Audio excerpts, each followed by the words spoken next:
All right, well, welcome everyone. My name is Paul McInerney, and I'm one of the people who runs TorCHI. Our topic tonight is quantitative aspects of UX research. And we'll cover this in two parts. First, we'll look at the quantitative aspects of qualitative research. And by qualitative research, I'm talking about research with small samples that focus on sort of non-numerical data. Then in part two, we'll look at quantitative research. So the format of this session is an AMA, and ask me anything about this topic. So if you haven't been to an AMA before, it's like basically it's like the Q&A part of a lecture, but without any lecture. So to answer your questions, we have Jim Lewis. Jim is a distinguished user experience researcher at MeasuringU and is the author of the book Quantifying the User Experience, along with Jeff Sauro. So Jim, thanks for joining us. Before we get down to business, I have a couple of questions for you. Let me just stop sharing my screen here. Yeah, so Jim, I know you're a busy guy, so I'd wonder if you could tell us a bit about how you're spending your time these days, including any trips to Las Vegas you might have done. Oh, that.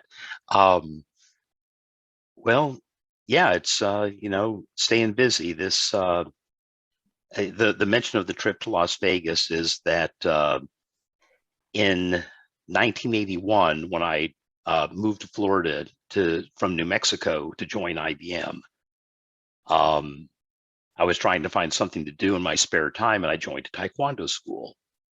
Well, 40 years later, which would have been last November, I got my 6th degree black belt, and that's the minimum criterion in this organization for being promoted to master. But there's a year's worth of activities you need to do, training with 8th and 9th degree black belts along the way to get there. So in April, I spent a week in Las Vegas at an event, and one of the days of that week included training with the high ranks. So, me and about 60 other people, pursuing various levels of mastership. So it was all 6th degree black belts and higher. So that took some time. Of course, then in my day job with MeasuringU, it's a very healthy small business. There's a lot of stuff going on, but I am really fortunate that I get to focus on a lot of the things that I enjoy.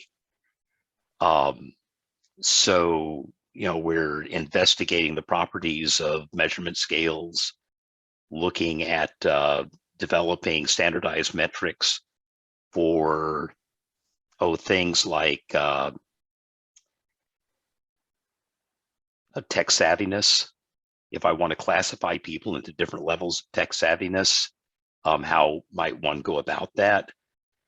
And can I actually, build, for example, a set of discriminant functions that would let us do that from a small number of questions? The answer to that is not yet, but we're working towards it. And another thing that's come up is clutter. People always talk about UIs being cluttered. Well, what does that mean? Can we measure it?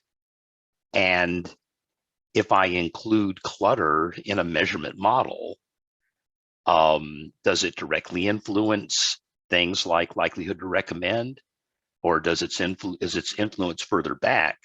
For example, maybe it affects appearance, ratings of appearance or usability, which then in turn would affect more downstream variables.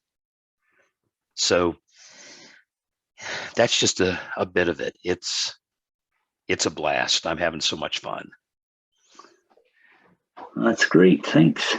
And secondly, I know you've worked on the first smartphone called the Simon, and I'd love to hear more about that, including why was it called the Simon? Well, at the time it came out, there was a small game that was called the Simon. Anybody ever seen those where the colors flash and you have to smack it, stuff like that? Nothing to do with that. Just a complete, This was marketing, not my choice. But the idea, you guys may have heard the expression simple Simon, which means a Simon who's not particularly bright. But here they were trying to take the other meaning of the word simple, as in easy to use, and tie it to that. Now, I do not blame the name for the failure of the product at the marketplace. I don't think that had really anything to do with it. It was expensive. We're talking 1994. It was a brick at a time when flip phones were available. And if something happened to it, the repair process was very difficult. It was a Bell South product. Bell South no longer exists, but it was a cellular telephone company, cellular telephone provider in the southeast portion of the United States. So it was Bell South. It was a Bell South branded product designed at IBM with repair and service through Mitsubishi. And, not so great. Let me see, can I grab the screen for a second? Sure. Let me see here. Yeah. So I just want to show, you can see this little thing from the Orlando Sentinel from 2013. Yeah, 19, oh, hold it. You're not sharing just yet. I almost made it to share. There Okay. we go. Yeah. Okay. So 1993 was when it was first started to be designed, and it may have been when it went to Comdex. So 93 to 03 to 13, 3 to 03 to 13. This would have been like the 20th anniversary of this not very successful and not really well-known product. But this guy was the guy from Bell South who did the demo at its announcement. Pretty sure, yep. There he is. He debuted the first smartphone at a trade show at Disney World. I was coaching him on his demo. And one of the features of a Simon, there we go. Here's a picture of it. I told you it was a brick, but it's a touchscreen brick in 1994. There were 3 buttons on it: on, off, volume up, and volume down. Everything else was done through the touchscreen. And anyway,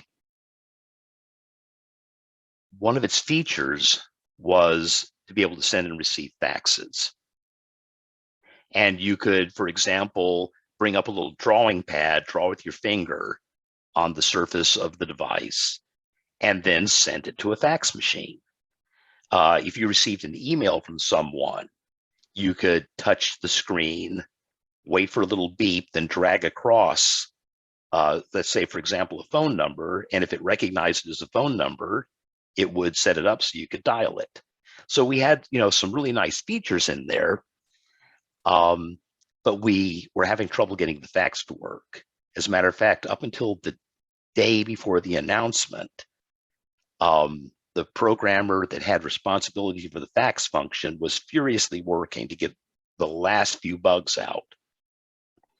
So as we were prepping for the demo, he was getting ready to do the fax, to practice the fax part, and he held the Simon, brought up a little drawing pad, scribbled something, then sent it to the fax machine. And I went over to get the piece of paper that came out of the fax machine, and I saw he had written, "I'm scared." Good. But the next day, all went fine. And like I say, it was not successful for a variety of marketplace issues and possibly even technical. I mean, it was trying to push a lot of data through a non-digital network. back then. So anyway, that's if I'll bring this little thing up just in case anybody's curious. Friend of mine, one of the engineers on the Simon, put this little film together about its, where did chat go? Can I no longer see that? There it is.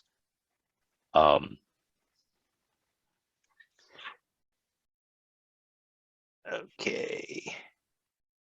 That I'm not trying to display. Where did that come from? Okay. Pop it back here. But I've got that. There's Wayne. That's all we need to do to talk about the Simon, except that little piece written around the time that it came out. If give you a little more background about it.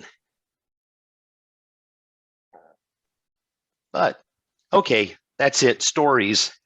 Great, that was a great story. Thank you very much. So, yeah. I think look into more detail. It might be a good question for a trivia game. I'll have to store that somewhere. It would be. I think that you might get. There was another product that also claims to be the first smartphone. What was that? I can't remember right offhand. Got it. We'll accept either answer then. Yeah, it's. I zip down here. And I still miss Tom Tullis's trivia quizzes that he was doing after he retired. Yeah. Oh, I remember now. I remember where I saw it. It was hold it. It was in the YouTube list. Something magic, general magic. That was it. I think they even made a movie about that one. So good. I didn't actually have to find it. Eventually it triggered my memory. General magic. Good. All right, well, thanks for that. So we've got quite a nice turnout today, some familiar faces and some new faces. So put together a little poll just to see who we've got here and what kind of things you might be interested in. Let me just launch the poll. Continue, yeah, there. There we go. This will give people a couple of minutes or so to answer a few questions.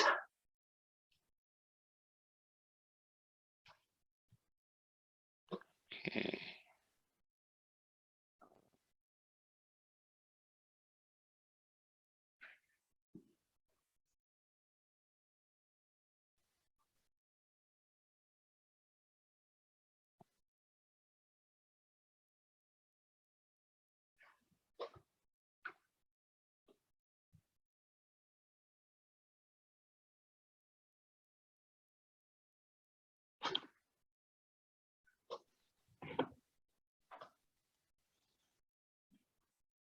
All right, 10-second warning.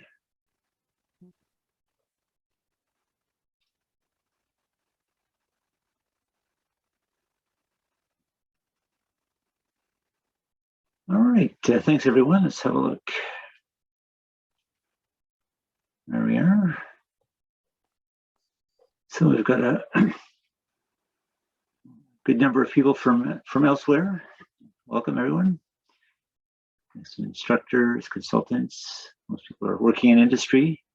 No students. And kind of most interesting. So other topics. So I guess a good balance of interest of qualitative research and quantitative research. Good. All right, and other topics. I'm intrigued about that. Okay. Did I share the results already? I think I did. I'm sharing. All right. Okay. Oops. Yeah, so as I mentioned, we'll start off with questions more around qualitative research. And if you'd like to ask a question, just raise your hand in the chat and I'll call upon you. But first, I'll kick things off with a couple of questions. So Jim, so there's a common rule of thumb that says for usability tests that 5 participants is enough. Just tell us a bit about the origin of this guideline and kind of the assumptions and caveats that come with it, and whether you've seen it sort of misunderstood or misapplied. Yeah. Let's see. I guess I'll start with the story again. And this one is set in the desert around Las Cruces, New Mexico, where a guy named James Bradley had a trailer in the desert. Now, James Bradley was a professor of statistics at New Mexico State University. And he would tell us at roughly 4 o'clock that he had to get back because if he didn't get to his trailer, his neighbors would steal everything that wasn't nailed down. He was in some ways a really peculiar person. How many of you guys are you familiar with Stephen's laws or prescriptions for statistical analysis? So basically the thing is that certain kind of statistics can only be conducted with what are called ratio or interval data, some with somewhat others that are permitted with say what do you call it, ratio, interval, ordinal data, and then other with nominal or count data. So he really bought into that very, very hard. He would not even teach analysis of variance because he would say that the data that most psychologists work with, this was in the School of Psychology, was wouldn't meet the requirements for an ANOVA. But he taught us a lot about combinatorics, and in particular, something called the binomial, well, both the binomial probability formula and the Poisson. So the binomial probability formula, oh yeah, stop sharing the screen, at least for now, that's true. It will be back. So actually, instead of stopping, let me just take a second here to go get something that I'm going to be chasing as the story develops. Let's see here. 16.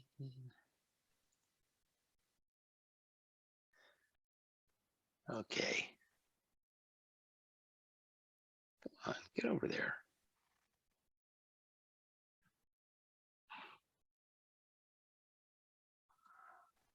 I see Zoom interference. There we go. Okay, knock that off.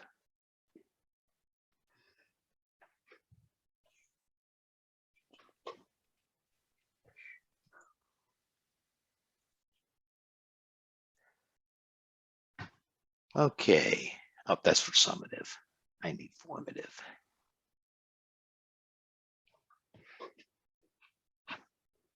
Let me roll this up here. I'll get to this formula in a second. So there is, it starts with tossing coins. And imagine that you have a coin and you wonder if it's a fair coin. So if it's a fair coin, you would expect, that roughly half the time you toss it, you get a head. The other half, you get a tail if it's fair. So you take the coin and you start tossing it. And if you get one head, that's, you start to collect data. And so one question is, how many times do you have to toss the coin before you start to feel, fairly comfortable that it's a fair coin? That's one way of looking at it. Another way of looking at it is if I'm engaged in a discovery process, so I establish the conditions for certain events to take place, such as a usability study and usability problems. So I have a prototype. I have brought people, brought people in to use the prototype. And some places with the tasks that I asked them to do, they seem to get through quite fluidly. Other places, there may seem to be problems. I mean, that's kind of the qualitative approach, one qualitative approach to, you can almost think of it as like, sanding down the rough edges on a design.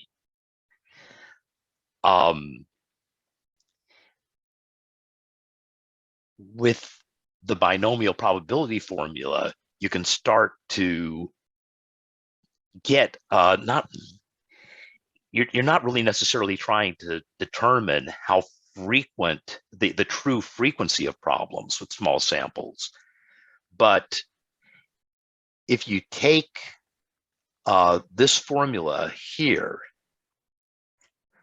1 minus 1 minus p to the nth, where p is the probability of an event happening and n is the number of trials, then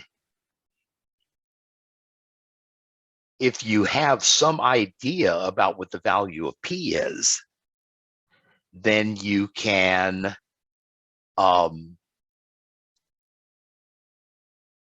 start to find out, for example, if I'm looking at a coin, I can say, what is the probability if I have a fair coin? So I know that p is equal to 0.5. If I toss that coin 5 times, what is my likelihood of seeing at least one head? So this 1 minus p to the nth is actually the probability of getting, if you do 0.5 to the 5th, this piece here is the probability of getting 0 heads. And then you take 1 minus that gives you the probability of at least 1. So how does that apply then to a usability testing process? Well, we don't really know what p is. And one of the things that happened early in the conceptualization and trying to apply this way of thinking to sample sizes for usability testing is that Nielsen and Landauer scoured the industry looking for people who could give them data sets from usability studies. And from those data sets, they determined that the average likelihood of problem occurrence across, I don't know, it was like maybe 12, 15 studies, something like that, was around 0.3. So if I come over here and see, that's that file, new, come here. Okay. Let's see, equals 1 minus 0.3 taken to the 5th power. You may have read that you discover 85% of problems with 5 users. This is kind of the basis for that. Here I said, okay, suppose I set p to 0.3. And I say that I'm going to run 5 users. So I establish these conditions for problem discovery 5 times. Then that's where this, that gives you 0.83, which is really close to 85%. I think the numbers, this might have been 0.32, maybe it was, or something like that, whatever they came up with. So that was, that was reasonably compelling. However, one of the data sets they had was a data set that I provided. And in that data set, the likelihood of problem discovery that that we had seen in a fairly large scale project was it wasn't p equal to 0.32, it was p equal to 0.16. So that would say that under those conditions, if the likelihood of problem occurrence in general is around 16% or 0.16, then with 5 users, your expected likelihood of discovery is more like 58% instead of 85%. So that's one of the places where I think that, you know, a very well-intentioned paper and not badly done one, I don't think that they really laid out what the consequences were of the value they chose for P. So I think some years later, Jared Spool and Schroeder published a paper called 8 is Not Enough, or I forgot the exact title of it, but they were looking at a website and a much broader, you know, I think they basically had people kind of just exploring, go wherever you want to, see if you're into a problem. And they had tons of kind of one-off issues, so that as they kept running people, they kept seeing at least one new problem occur over a rather large sample size. So I looked at their paper and see where, see,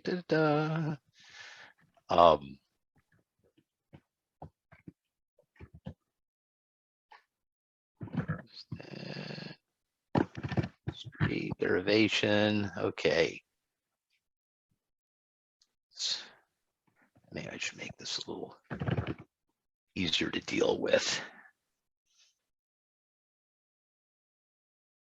Okay, 8 is not enough. So anyway, I looked at what they actually had done, and it looked like their average problem discovery was happening at the rate of about 4%, which is quite low. But what that means is there's going to be a long tail of discovery. So what does all this mean?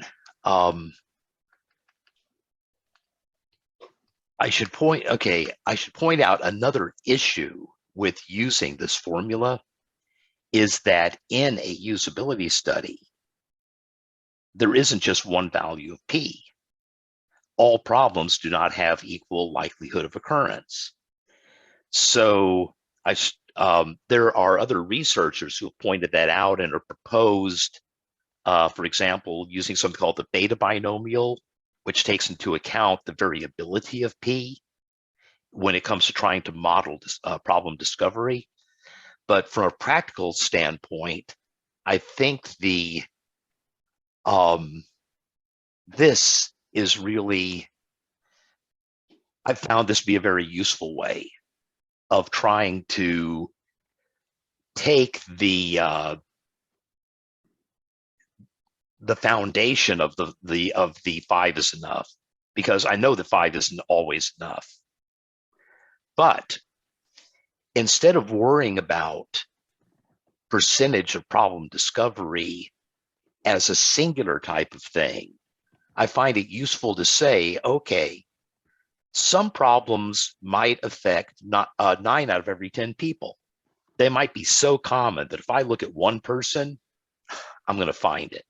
If I look at 2 people, I'm going to see it twice because it is so common. Other problems might be more of a 50-50 proposition. So that it's kind of right here. And then as I go down, maybe a problem will affect 15% of people, 10%, 5%, 1%. And the other thing to think about is that all of this discovery is bounded by the limits of the study that you're running. What you're calculating is percentage discovery given the types of people, the tasks that you're asking them to do, and the context in which you're asking them to do it. So it's not like you can make this super big statement, I discovered 85% of all problems on this website, when all I did was look at 3 or 4 functions. There may be plenty of undiscovered problems outside the bounds of what I am able to discover with the specific study that I'm running. But within that study, these numbers should work. And so what this says is, okay, if I run a study with 5 people, what can I reasonably expect from it in the long run? Because I may be running lots of these 5-person studies over the course of my career. If something has a likelihood of happening of 0.9, it's going to happen to 9 out of 10 people, then I'm absolutely going to see it if I look at 5 people. Now by see it, I mean see it happen at least once. So that raises this whole other specter. What does it mean when I run a usability study and something only happened once? Well, if it's a small sample usability study, that means you have to pay attention to it. Doesn't mean you have to do anything about it. Doesn't mean that you don't apply what you know about the situation. Maybe this person was a little off in some ways. You don't really think that what happened to him or her is going to happen to most people. You might also recognize, that when it comes to lining the problems up, you need to think about not only frequency, but also impact. Because the specter that's always out there for all of us running small sample usability studies is the possibility that there is an extremely low frequency, high impact problem that was never seen. Because the only thing we can model is frequency. Just because something is going to be high impact doesn't mean it's going to happen. So that's one reason that also, the area you're working in matters. Are you working in medical devices or a new version of Candy Crush? Might someone die as a consequence of what you're doing, or might somebody just be annoyed? So, these are all things that come into play. But just looking at what you get with a 5-person study, I'm going to see almost everything at least once. If it's only going to happen to half of people, for things that are happening to 25% of people, I've got a really good chance, not quite 80%, but almost 80% of seeing that happen at least once. So, and then, it declines.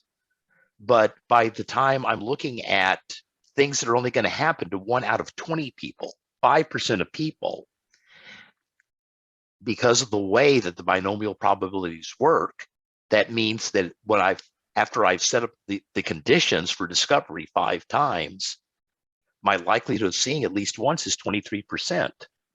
Now, sorry, there's one more thing about this. Another way to conceptualize this is to say, get back there, of all the problems that are out there, and some may be vanishingly small, have vanishingly smaller likelihoods than even 1%. Maybe they're only going to happen to 1 of 1,000 people, to 1 out of 10,000 people. I can't expect to detect, any of that with a 5-person study. But for those problems that happen to 90% of people, I can reasonably expect to discover, by discover I mean see at least once, all of them. The same is true for things that are only going to happen to half of the people. I should see that in a 5-person study almost certainly. I should see 97% of them. Even things that will only happen to 1 out of 100 people, I have some reasonable expectation of discovering about 5% of those in the 5-person study. So Anyway, any questions about that?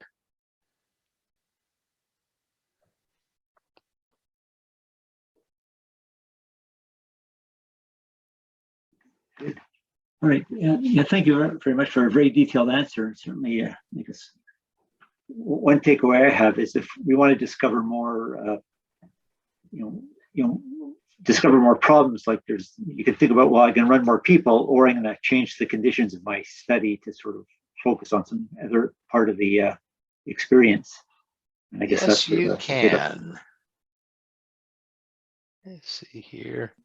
Find my terrible drawing. That's Jacob Nielsen. Can I ask a question? Sure, go ahead. So how do you feel like this is fundamentally the same, that we should approach this as fundamentally the same problem, whether we're doing formative or summative testing? Well, summative testing is usually done with different types of statistics, your t-test, regression modeling, or things like that, or just trying to say, did I or did I not meet a certain criterion of, was my SUS score at least 80? That's my criterion for success. If it's significantly higher than 80, and I can establish that with a confidence interval or a certain kind of statistical test, then that is more of a summative statement. The thing about formative or the qualitative is its discovery. And a lot of times people would say, if I'm trying to discover something, math doesn't play any role in that. But the thing is, some of these techniques have been applied, for example, to somebody who is trying to say, how many species of fish are in this lake? And so, how many days am I going to spend casting nets and then trying to get an idea about, how many species are in the lake? That's a discovery process. And so these discovery processes can be modeled mathematically, but it's not the same as a decision making. It's more, what's the term that's used? Okay, just a moment. Come on. This is killing me. Saturation. Have you ever heard the phrase saturation? Yeah. Yeah. So what you almost think of the tables that I just showed as being guides to levels of saturation. And in the there's a paper that was actually written looking at similar kinds of modeling for the discovery of themes in interviews, and how many interviews do you have to conduct in order to believe that you've discovered a hefty proportion of the themes that are available for discovery. So again, a discovery process. Fish in a lake, themes in interviews, usability problems in the usability study. Good. And this is Paul, this gets to your thing. Jacob has fished all the fish out of pond A. So he can continue with pounding on pond A, trying to get that last fish, or he can change the conditions and start fishing in pond B and discover other things. Indeed. Good. That's a great, very great analogy. Next call. Anybody have any questions, either on maybe I'm mindful of the time here, qualitative or quantitative aspects of UX research? You put your hand up. Or maybe I'll throw a note over. So talk about scales of for measuring perceived usability, which is something I think you've been associated with. So the SUS scale is kind of a seminal scale for measuring perceived usability, but it's got several, call it competitors and successors. So there's newer scales that have been shown to measure, more or less the same thing with, kind of a measure. But I would say, nevertheless, the SUS seems sort of remains the market leader, I would say. So just wondering about your thoughts on on selecting the SUS versus another scale, and both sort of from a technical criteria or just from practical sort of marketplace criteria, or maybe, or also your observations on use of these scales. Maybe you've got a different perception about the SUS than I've portrayed. Well, the SUS has been an extraordinarily successful questionnaire, and that's really surprising given its genesis. I don't know if you've ever read the paper in which it was first published, which I believe was 1993. Let's see here, 93. It might have been before 93. Yeah, I thought Well, it was in use before 93. Actually, I think it was published. It was in use for about 10 years before it was published. So John Brook, the guy who developed it, put it together. I think he worked at a DEC lab in the UK, and then began to distribute it to other people, in what was a very close-knit industry at the time, and it's still reasonably close-knit, so it was in use for a number of years before it actually came out. But let me see here. I go to my desktop. Come on, Jim. Click that mouse right. I believe 96 and 96, and I think it was, I have this in first by year and then by alphabetical order. That's it, 1996. Okay, here we go. Self-described, a quick and dirty usability scale. And if we look to see exactly what was done to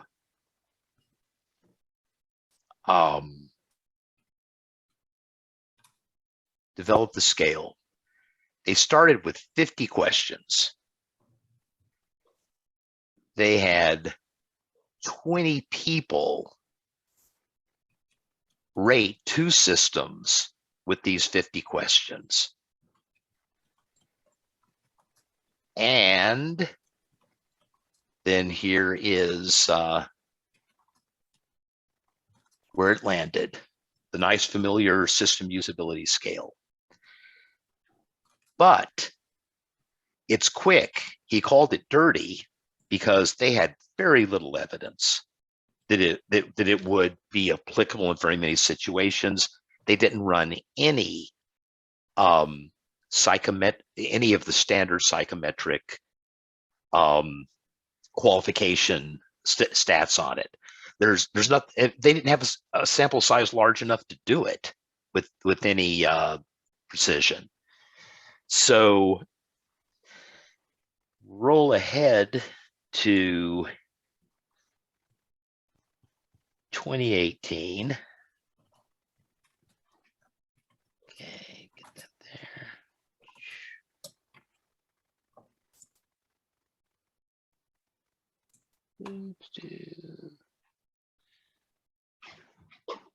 Oh, that's not going to be helpful. I'm in the wrong folder. 2018.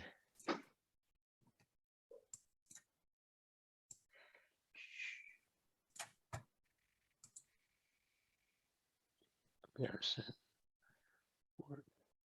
There it is. Okay.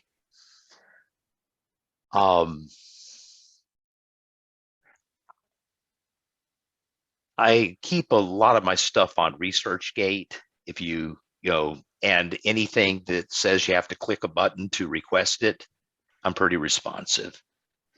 But so this is over there, and from, this is from 2018, but my opinion about the SUS hasn't really changed much. it has the most research of any questionnaire that has been, that I'm aware of across different labs. If we kind of take a walk through the kind of the history here.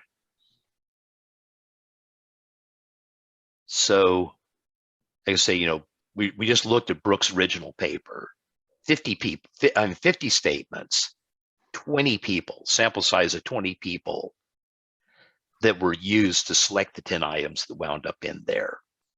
And then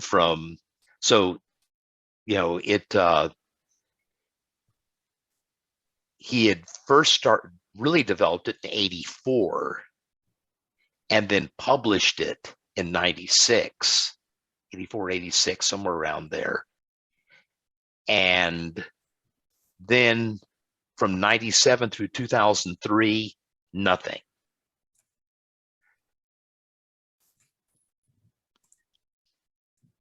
I don't know if you're familiar with Tullis and Stetson's research, but they took the SUS, a questionnaire I had developed, and a couple of other questionnaires, and kind of put them to the test by, in this case, they had 123 employees that were participating in the experiment, and they looked at subsamples, randomly selected subsamples, so kind of a Monte Carlo procedure, and ran t-tests to see which of these different questionnaires converge most quickly. In other words, at a smaller sample size on the same decision that you would have made with the full sample. The SUS was the winner, a fairly decisive winner. But the real kick came in 2008 when Bangor, Kortum, and Miller published their paper, An Empirical Evaluation of this System Usability Scale, in which they were basing their analysis on over 2,300 SUS questionnaires and looking at reliability, looking at its factor structure, the kinds of things that you would do with an instrument that you're trying to do professional psychometric qualification on, trying to understand, is this thing reliable? Turns out it is really reliable. Usually you're looking for this kind of questionnaire to have a reliability coefficient coming in of at least 0.7. And, it's coming in well above that. I've usually seen it at least in the mid 80s and sometimes much higher here.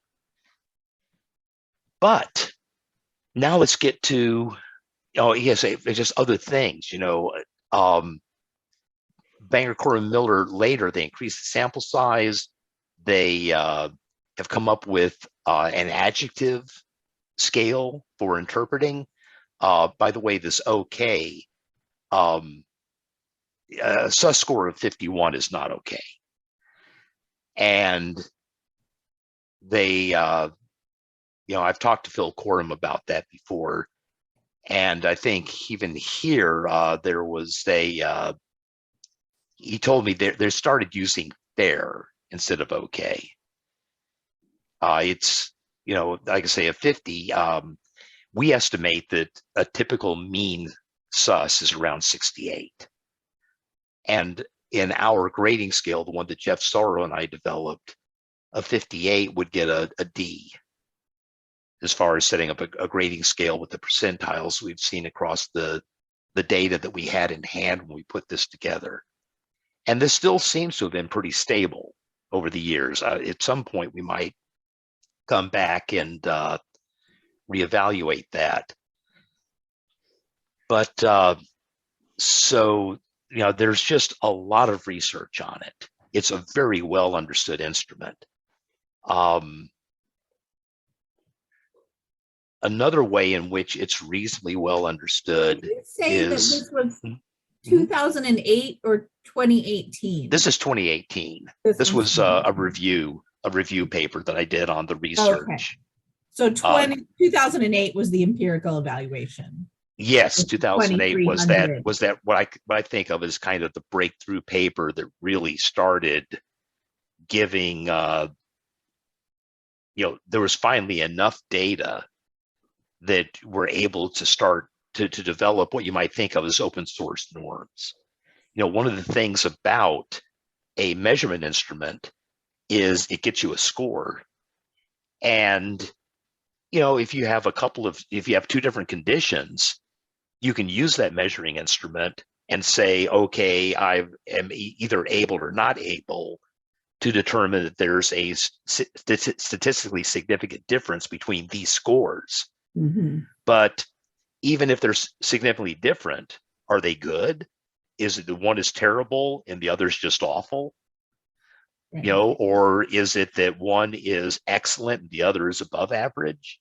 And so that's what the difference is. Where are they kind of in the broad scheme of things? And so that's why, for example, we find our curve grading scale to be useful. Right. So it kind of positions these things. Now, this table, this grading scale that we have, is based on a lot of studies done at different parts of the development cycle, different types of products. It includes Excel, it includes Google. One of the things that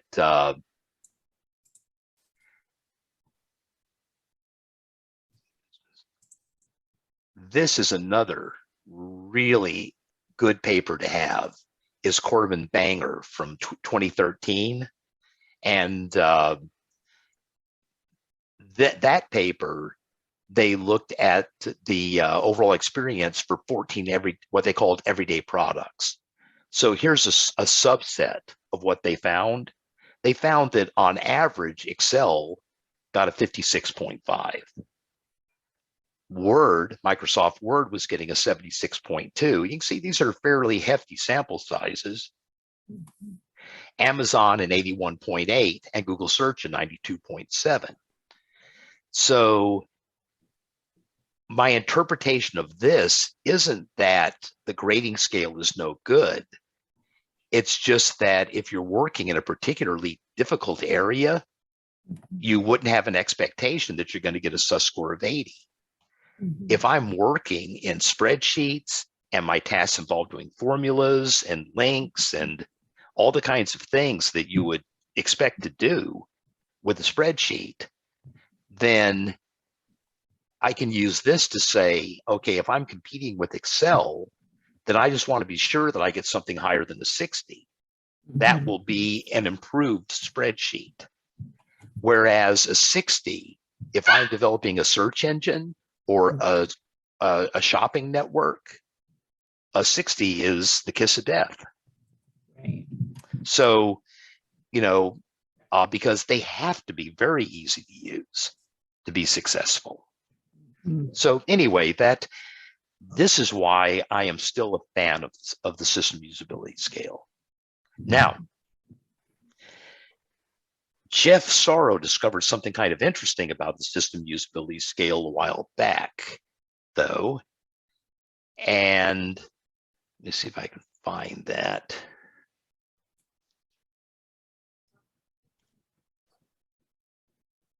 Okay, MeasuringU. So I need to get the account information for that and do that. And to the article.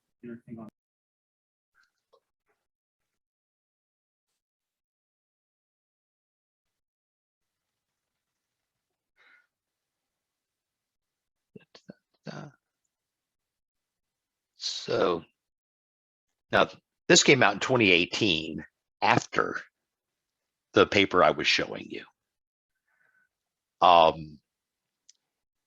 And interestingly enough, I ran through a number of things, but it turns out that if you only ask people one question, which is, I thought the system was easy to use.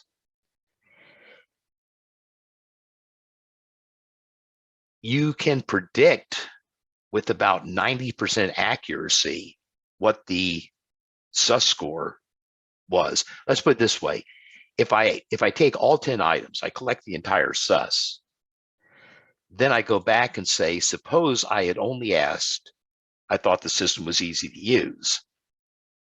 Now, granted, you expect it to have pretty good predictive power for a couple of reasons. One, it's actually in the score that you're predicting.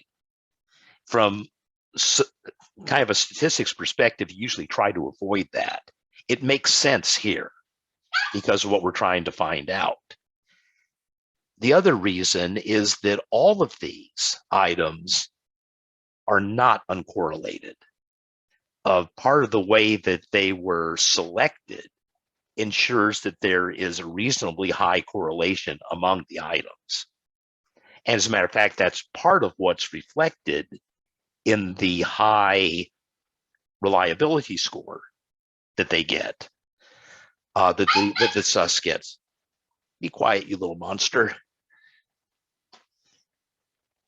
Okay. So see if I can find the, see, working with here. Okay, just using item 3, this regression equation, the R squared is, okay, 90%. I overspoke. You can account for 90% of the variation in the entire sus just by knowing the variation in the third item. So one thing that's kind of interesting is that almost every questionnaire that has been developed has one version or another of this item in it. It's true of the ones that I had developed at IBM. And in fact, don't want to necessarily give that up. Let me just come over here.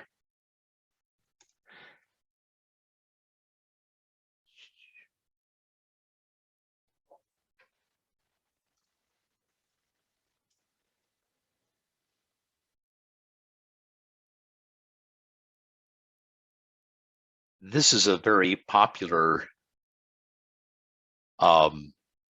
question to ask after a task. How difficult or easy? Well, in this case, how difficult or easy did you find the task? We've actually abandoned that wording. We find that that's a little bit clunky. And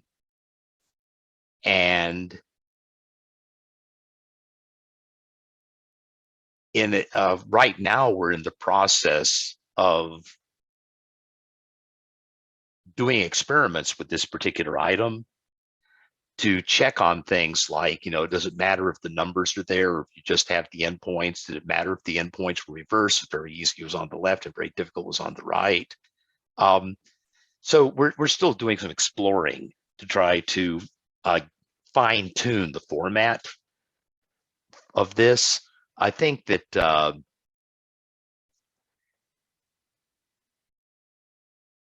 let me see something.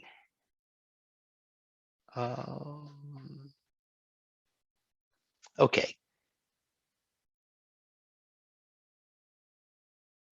Step back here.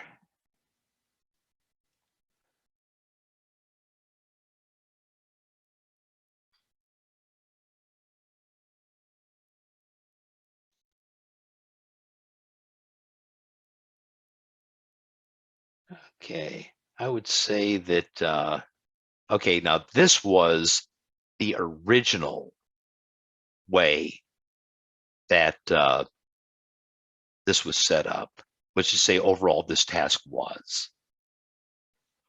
And in this particular case, we were looking at what happens if we change the polarity of the endpoints.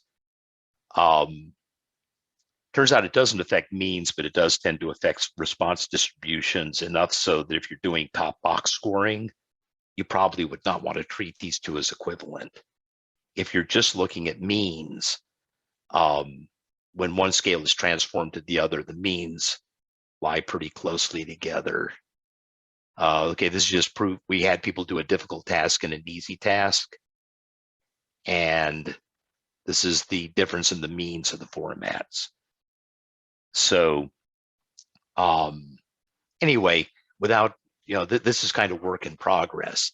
But I guess what I'm saying is this whole thing about perceived ease is fundamental to the concept of perceived usability.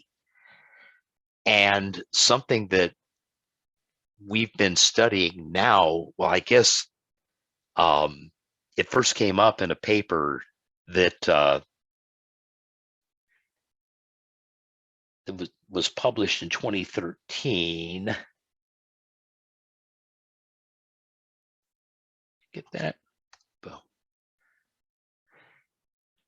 Something called the UMUX Lite. And, we've got some description of,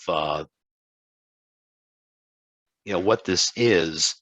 The UMUX was developed completely independently of the system usability scale by a guy named Craig Finstad, who was trying to get an item with an instrument with fewer items that would produce scores that corresponded to the system usability scale. So he looked to ISO kind of for his inspiration, and wound up with these four items that make up the UMUX. Now we thought that, well, actually, to be fair, my initial impression was, well, 4, 10, why wouldn't I stick with something that I really know the measurement properties of? But there were some other folks at IBM that were saying, hey, if I'm conducting these rather large surveys, and I can reduce my measure of perceived usability from 10 items to 4 items, that's enough of a savings in survey real estate that I'm interested. So that's where Brian and Deborah kind of came in. They, I didn't care, but just in conversation, they said, wait a second, we're interested, so we'll go ahead and collect some data. Let's see if we can replicate what Finstad did. And for the most part, we did replicate it, but this kind of put us on a journey to saying, wait a second, do we need all 4 of those items? And let's see, experience. Okay, I find that. Okay, so it turned out that you can see that the UMUX, the 4 items here, alternate between a positive tone, a negative tone, a positive tone, and a negative tone. And that is the same structure that SUS has in its original format. It, for a long time, was widely believed that this was something that you should do in an attitudinal questionnaire to help control acquiescence bias. Turns out that it causes more problems than it solves from a psychometric perspective. And even from a human factors perspective, you're requiring people to keep track of the changing, the shifting positive versus negative tonality of the items, and then understand that that I have to give a high score to the ones that, if I had a good experience, I have to give a high score to the ones that were positively expressed. I have to give a low score to the ones that were negatively expressed. And that really, people don't always do that right. If you express everything in a positive tone, you avoid that particular confusion. You do give up the ability to be able to detect certain kinds of cheating. But as far as the trade-off goes, I can detect my cheaters in other ways in a survey by examination of open-ended comments and things like that. So that's super interesting. When yeah. I would love to hear more about that, kind of how you sussed out cheaters in your surveys. I look for people that banged on the keyboard. Sometimes something that people do, people who work for panels or, are taking the survey for money, they'll bring up a website that's kind of similar to the content that you have, and then they copy and paste segments of stuff that looks like it should be related to the topic, but it's kind of obviously not when you actually read the content. So I can't say that I'm 100, I can detect 100% of cheaters, but the ones who aren't very bright about it, you can find. Right.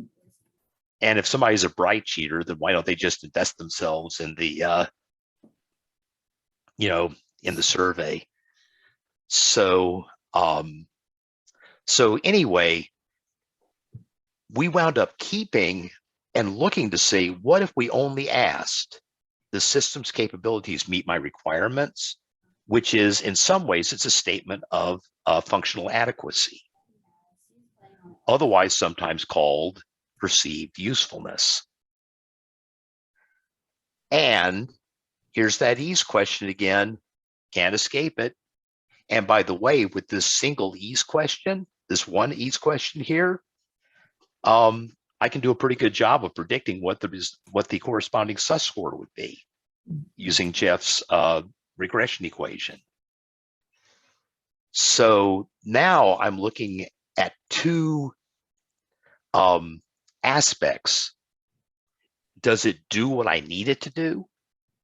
And is it easy for me to do what I want to do with it? That's a good idea. Have you guys ever heard of something called the technology acceptance model? Okay, some yes, some no. It turns out in the mid-1980s, guy named Fred Davis was completing his doctoral dissertation and was creating a questionnaire that's now known as the TAM-1, because there have been, I guess, 2 or 3 other iterations of it.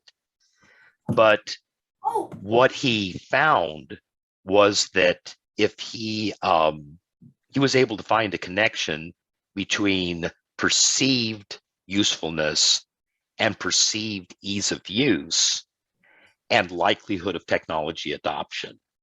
He was doing his research in information sciences, not in usability, not in industrial engineering.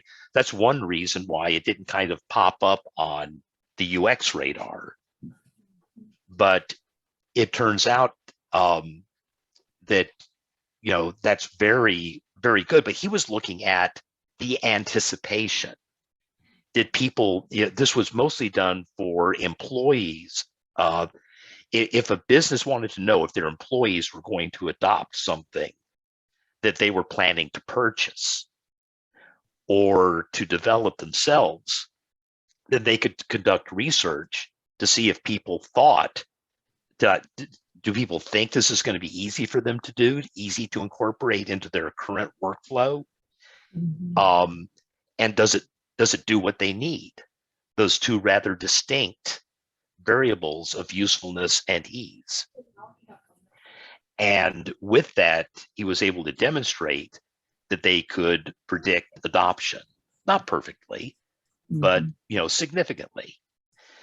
So when we looked at that, we realized, wait a second, meets my requirements, easy to use. This is perceived ease of use.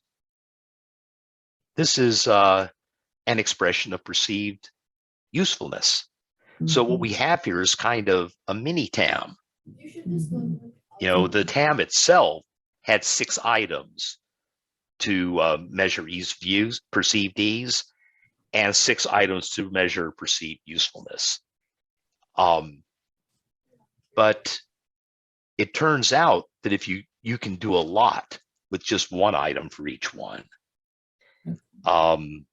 Gosh, I keep rambling on about this stuff, but the other thing that let me just grab one more thing here. This is from 2020.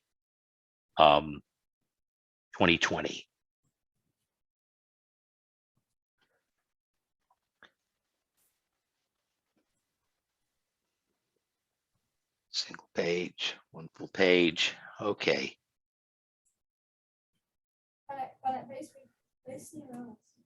Okay, across 3 different products, we looked at how well the TAM worked.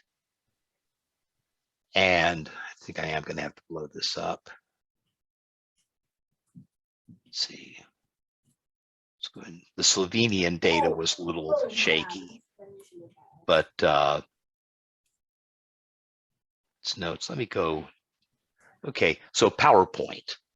I hadn't really run a study on PowerPoint yet. So we went ahead and modified the TAM so that it wasn't asking, what do you think this product is going to be like, but rather subtly modified the items to make them a measure of user experience instead of anticipated experience, which is how they were originally constructed.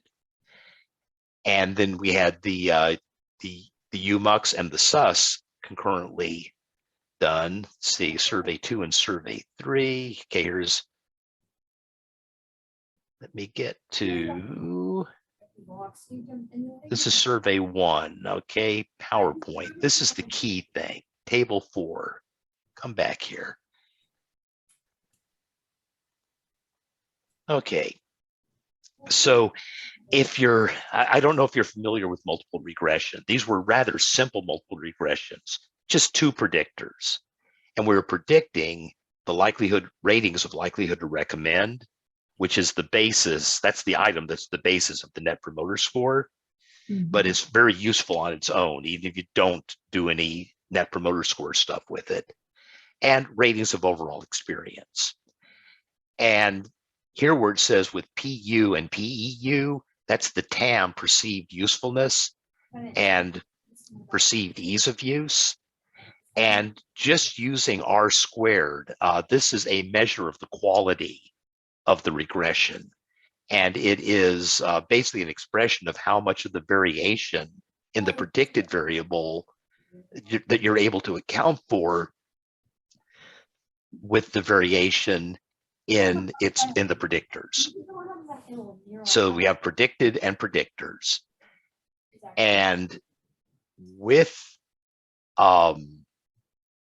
the TAM, so this is 6 items for perceived usability, 6 items for perceived ease of use.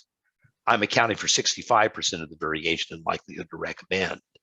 With the single, excuse me, the single items of UMUX 01 and UMUX 03, this is perceived. This is again that usefulness item. Does it meet my needs? Does it meet my requirements? And is it easy to use? I lose some of my predictive ability, but not much. Accounting for 56% of variation is still a substantial amount of variation to be able to explain, just with the variation in 2 items. And the beta weights are a measure of the importance of the items. So here you can see they're actually dead equal, which is just a coincidence, but they're both about equally strong here. And there is some difference in the strength here. Usefulness seems to be a little more predictive than ease of use. I get a very similar thing if I just look at ratings of overall experience, except in overall experience, now ease of use is slightly higher than usefulness. And again, not radically different here. They're about the same when I just use these single items. and investigate, do this kind of investigation. So we've continued looking at this stuff. Jeff and I have another version of this we call the UX Lite, which we've gone through the work to simplify the wording of the requirement of the usefulness item.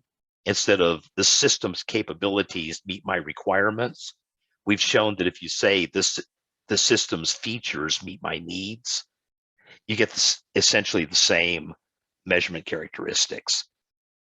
So we would have clients ask us about that.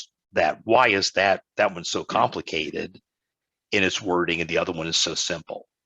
Well, we don't have to deal with that question anymore. We've done the work we need to show their measurement equivalency.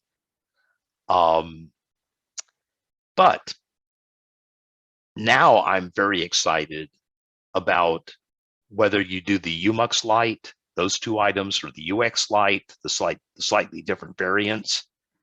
Having been able to demonstrate these relationships and ability to predict concurrently collected measures of overall experience, likelihood to recommend, means that we're able to collect these things. Oh, I'm sorry. The other thing is, what if I use the SUS as a measure of perceived usability, perceived ease of use, instead of just this one item or the original set of items that were used in the TAM? Well, you can see that as soon as I introduce the SUS, again, my measurement is almost the same with regard to R squared. And look at these beta weights. This 446 to 477. The SUS is, for all intents and purposes, my interpretation of this means that it is an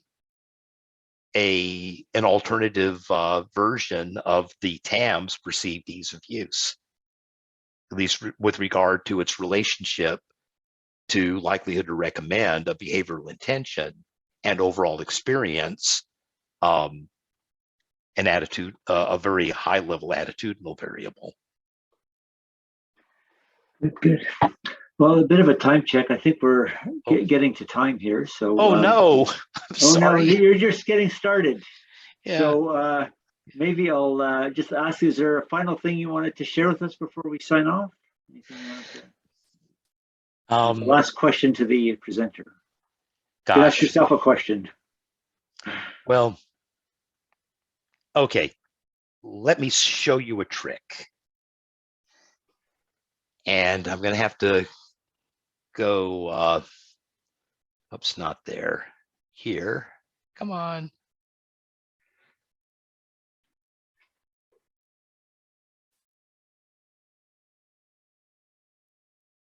I'll use Jeff's calculator. There are others out there that also do this.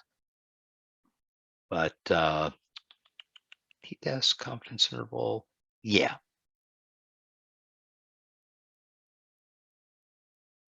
Wrong. I want binomial confidence intervals. Come on, Jim. Get that cursor back. There we go. Okay. Suppose I run a usability study and there's a critical task. And this is constructed, and the reason this is a trick, normally what you do is you report your completion rates and maybe even do a confidence interval around your completion rates. So let's say that I have 2 people that passed out of 8 people who attempted the task. And I go ahead and calculate that. Now, I won't go into why we use the adjusted walled for this. I'll just say that of these various methods, the adjusted walled is the most accurate when you have a small sample size. So this is telling me that I have a 25% success rate, and that success rate, however, is likely to it could, based on the data I have, it could plausibly be as small as 6%. It could plausibly be as high as 60%. So from a success rate perspective, I don't have a lot to talk about. I mean, it could be 6%, it could be 60%. So, what to do? Well, instead of thinking of this as past, think of this as the failure rate. We're going to focus on the failure rate instead. So we had 6 people out of 8 who did not pass. And now, what does this confidence interval tell us? It tells us, as we'd expect, if it was 25% success, it's 75% failure. But it's a very small sample size. What we can say with 95% confidence is that were we to do this again or try to extrapolate this to the population that was represented by our test sample, it is implausible that the failure rate be lower than 40%. By focusing on the lower limit of a failure rate, you can then go in and say, well, if 40% failure is acceptable, go ahead and ship it. If 40% is not acceptable, then we need to talk about what to do to make it better. And this is kind of a flip of the way that completion rates are usually thought of, that I have found to be a very effective argument. Look at the lower limit of the failure rate. If that is too high to be acceptable, then you've got a very strong argument, even if your sample size is small, because you're able to say with 95% confidence, we're seeing 75% failure. We're pretty sure it's not anything lower than 40. That's the lower limit of our confidence interval. So we have a problem. This is just the complete reverse, right? When you had 2 of 8, I mean, you had the 60% in the high and you had the 6% in the low. Yeah, and there it just looked like, well, what can I say about success rates? And kind of the difference there is, think of it like this. It's hard to prove that something is working right. It takes large samples to prove that your success rate exceeds a certain number. I'll demonstrate that in a second. But you can rapidly discover that you're broken. If it's broken, it will not take a large sample size to prove that. It's a framing. I love that. Most of the clients that I've dealt with over my career are very risk oriented. So it's very common to frame it in terms of how much failure might this introduce. Right. Yep. So, if I flip it back to the, to say, what would it, let's say that our criterion for, if we want to look at the other way, was that we would have to prove there was at least 90% successful. Let's make it 80% successful. If I have 8 out of 10 as a starting point, sure, I've got my 80% here. This MLE stands for maximum likelihood estimate, and that just means it's X over N, passed over total. I have nominally an 80% success rate, but it could be lower than 50%. It's plausibly lower than 50%. So what if it was 80 out of 100? Well, that's better, but it's still plausibly as low as 71%. What if I have, I don't know, let's say, if I want to bump this up to 500, then this would have to be 5 times 80. Okay, 400 out of 500. We getting there? No, not yet. Maybe I better make this 800 out of 1,000.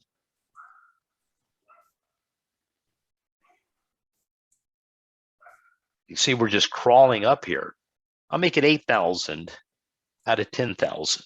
I think maybe that'll finally do it. Oh, I killed it. Oh no, I killed the exact one. Jim, technically, you would really need a higher pass rate in your test. I mean, Yeah. you're only going to ever approach it, right? But you'll never. Oh, that's true. That's true. So yeah, that's right. If I get, thank you. That was the mistake I was making. So let's say that we've actually gotten to the point of having 90 out of 100. Now the question is, you know, that's over 80%. So you're right. I could chase that forever and I would never get there. So, so I guess we just, you know, passed that. What about 45 out of 50?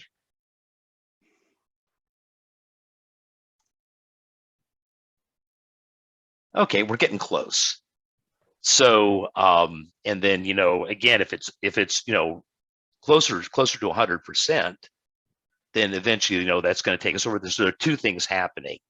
How much above the criterion are we?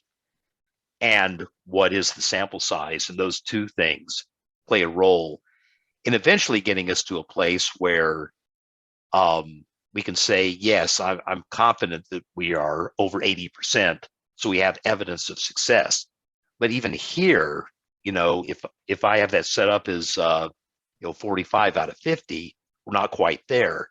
So it takes a large sample to prove success, but you can demonstrate failure that it's broken with a small sample.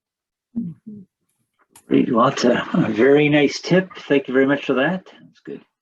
So I think we'll, like I said, we're at time. We'll leave it here. I want to thank everybody for coming and thank Jim for a very nice deep dive there. Lots of great stuff. And maybe we'll make this an annual event. We'll have you back next year. And tell us, give us an update on your Taekwondo and tell us, give you some more, share some more of your tips and tricks. Yeah, I don't know if you can tell, but I enjoy this. So thank you for the opportunity. Yeah, no, it was very good. Yeah, we sure could. That was great. Good. Well, thanks everyone for coming, and we'll see you at the next one. Yeah. Bye, everyone. Bye-bye. Thank you all.